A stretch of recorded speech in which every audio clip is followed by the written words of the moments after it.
Have you made a purchase and immediately regretted it? Or maybe over a period of time? If so, you've probably experienced buyer's remorse.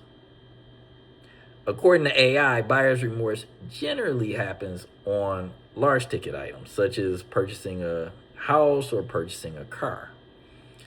And what happens is said items don't really suit the purchaser's needs or desires the way that they originally expected.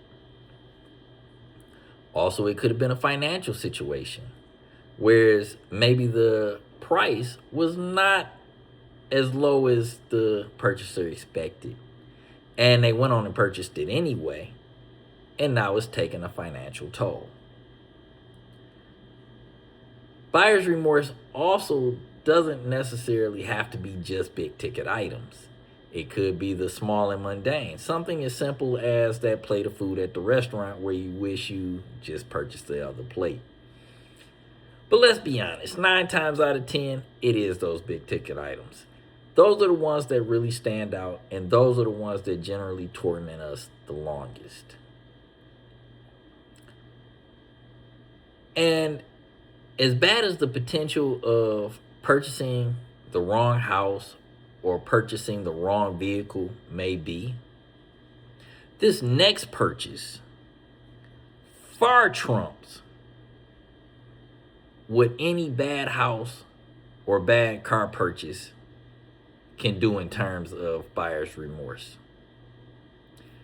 And so it is paramount that you get this next purchase absolutely right, and you do everything possible to make sure that you do. The purchase that I'm talking about is life insurance. Life insurance is vitally important that you own it.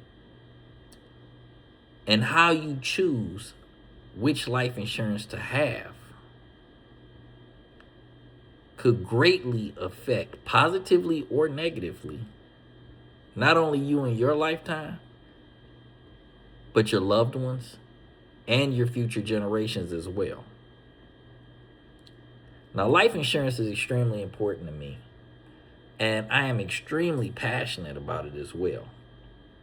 It's something that I understand the value of, and it's something that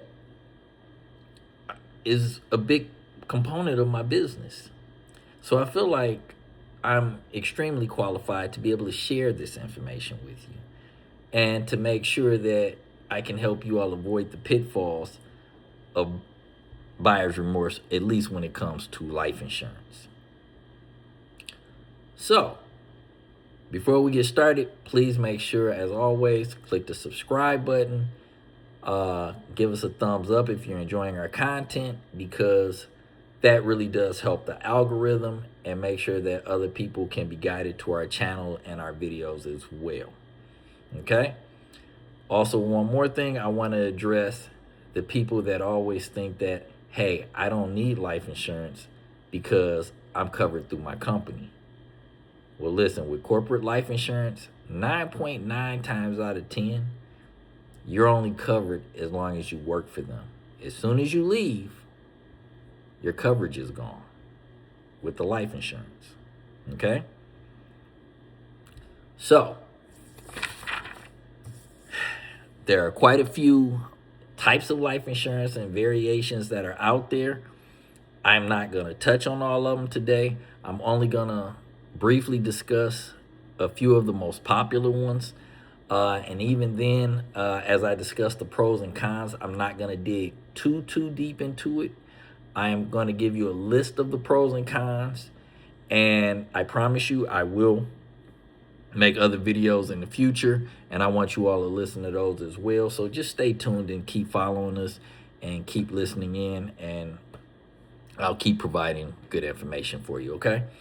But for now, I just want to touch on it so you all can kind of get a brief overview, and we'll go from there. So let's dig right in. The four main life insurances that I'm going to talk about today are: 1, term insurance. I'm going to speak on the pros and cons of that, and then also whole life insurance, which is exactly what it sounds like, and then universal life insurance with the subsections of variable life insurance and index life insurance. Okay? Now, let's talk about term life insurance. What are the pros of term life? One, it's inexpensive in comparison compared to the other four. Two, it has a larger death benefits to cost ratio, which essentially is saying you can get a big death benefit for not a lot of money. Now, obviously, health is important and everything else, but in comparison to the other four, to the other three, it's a lot less expensive, okay? The cons to term insurance. One, it does not cover you for life. It is for a term, a period of time. So you're not going to be covered for life. Second, it's essentially gambling against your own life's longevity. The reason I say that is because most term policies only cover you for 30 or up to 40 years max. Now, you can get lower ones if, they got some 5, 10, 15-year term policies that you can get as well. But the longest you can get, and the ones that are generally sold, are 20, 30, and 40-year terms. And let's be honest, if you buy one at 30 and you get a 30-year life insurance policy, it's only going to take you to 60. Problem is with that is it's going to cost you a lot more to get another policy at 60 than it cost you when you were 30. So it kind of leaves you in proverbial limbo when it comes to being insured, okay?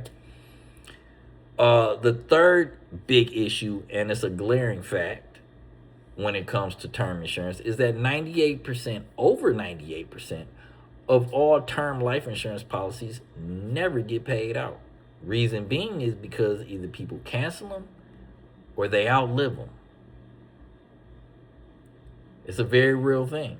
So essentially, you're just throwing your money out there, and when you outlive it, that money is completely gone. Only a very rare few types of term policies even give you any cash back if you outlive the policy. And I'm going to tell you right now, there's better ways. So I got that listed as a con. The second type of policy is the whole life insurance policy. It's exactly what it sounds like. It's a whole life insurance. It covers you for life. That is a pro. It also has a cash value accumulation benefit to it. And that is based on a fixed rate that they tell you in your contract. And that's how it grows. You'll always get it. You'll never lose money. It's going to be slow and consistent. That's a pro. But that same thing is also a con. Because being that it's fixed, you're going to get a lower rate, but it barely outperforms the rate of inflation. If it barely outperforms the rate of inflation, you're really not growing your money that well. But it's better than nothing. Another con to that is that in an up market, when the markets are doing really well, you're performing very poorly in comparison to other investments or other growth vehicles, okay? Now, I'm not against whole life policies. I think they're okay. But I also believe that there's some things that could be better or worse. Now, let's dig into this universal life insurance. You have both variable and indexed. I'll do the variable first. Variable life insurance is tied to the stock market. It does cover you for life, and it does have potentially high cash value accumulation potential. Those are the pros. The cons are, again, it's tied to the stock market, which means you have the potential to lose money. And anytime you have the opportunity to lose money or the chance of losing money, you're going to also have to recover from that loss before you can get back into the gains. Another kind. Now, let's look at the indexed. The index has a lot of the same pros as the variable, which is it does cover you for life, and it does give you potentially high cash value accumulation potential. The beautiful thing that I like about indexes, though, is contractually, most policies have a zero floor so that you can't lose money with an index.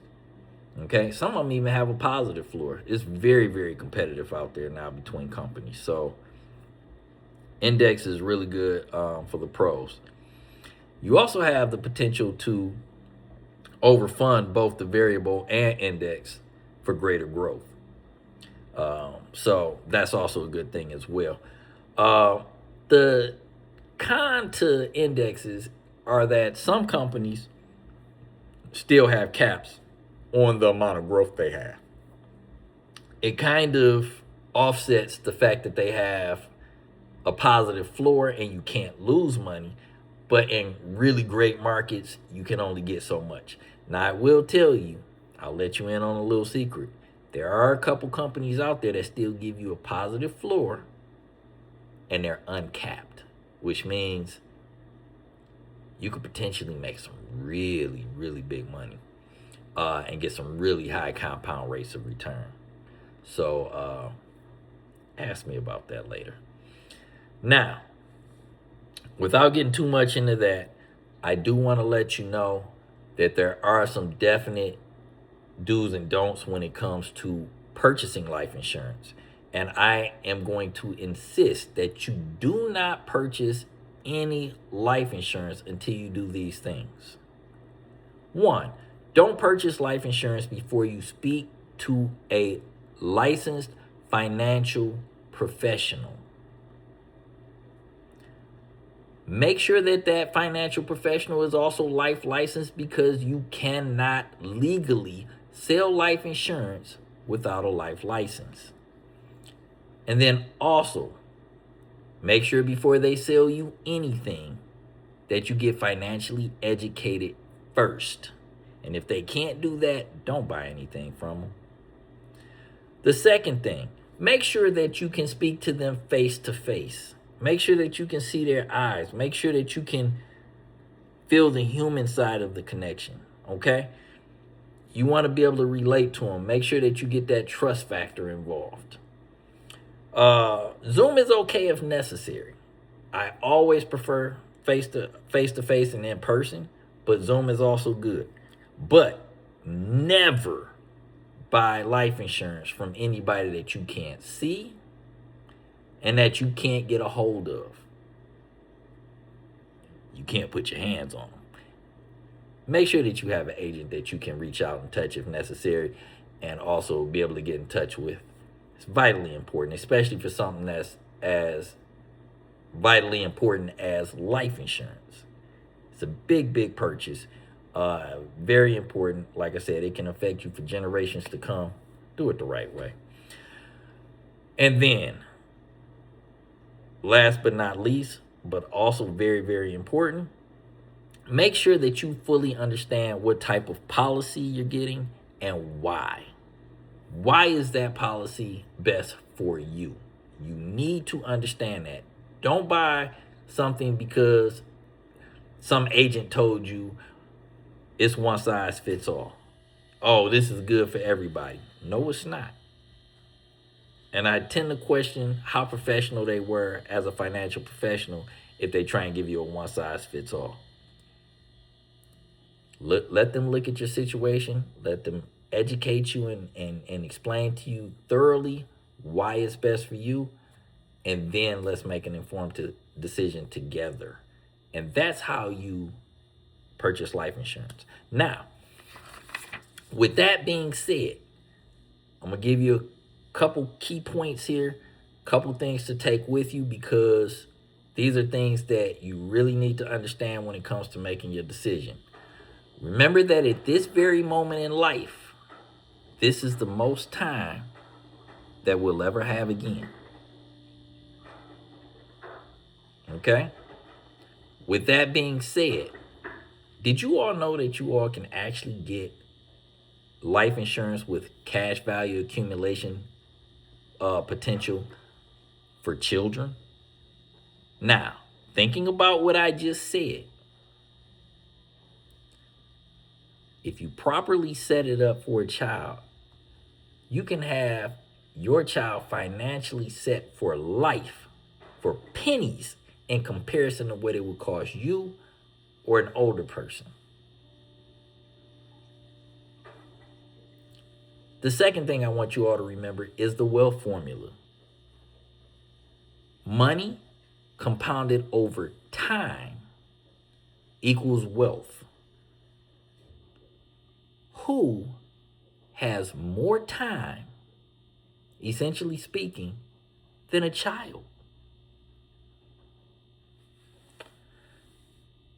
So, I'll leave you all with that. If you all have any questions, comments, concerns, please feel free to leave a comment in the comment section below, or even check out our website. It's www.futurefocused with an ed financials with an s.com. Again, www.futurefocusedfinancials.com. You can always look us up on there, get our phone number, our email, and reach out that way as well. We look forward to hearing from you, sitting down with you, talking to you, answering any questions you may have, and helping you get to your better financial future. As always, be blessed, stay blessed, and always be a blessing to others. Till next time.